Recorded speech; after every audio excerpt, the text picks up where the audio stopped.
How does artificial intelligence understand the difference between a cat and a dog, or a king and a queen? It doesn't read words like we do. Instead, it translates human language into a beautiful map of coordinates called vector embeddings. Imagine placing words on a simple grid.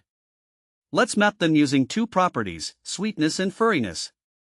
An apple is sweet but not furry, landing it at coordinates 4, 0.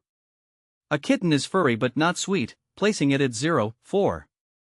By turning words into coordinates, we can mathematically calculate how similar they are. In real AI models, language is too complex for a simple two-dimensional grid. Instead, systems like GPT map words across hundreds or thousands of dimensions. Since humans can't visualize high-dimensional space, we use mathematical projection techniques to fold and compress these dense constellations down into a viewable space. Because these embeddings are geometric coordinates, we can perform literal algebra on their meaning. If you take the vector for king, subtract the vector for man, and add the vector for woman, the resulting coordinates land almost exactly on the vector for queen. Geometry reveals semantic relationships. But how does AI measure this semantic closeness?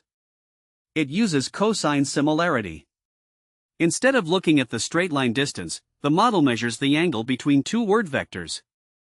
A small angle means highly similar meanings, while a 90-degree angle represents complete independence.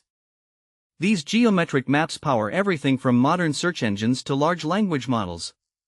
By converting thoughts, sentences, and whole documents into multi-dimensional coordinates, AI can instantly match semantic intent. In the world of AI, meaning is ultimately just geometry.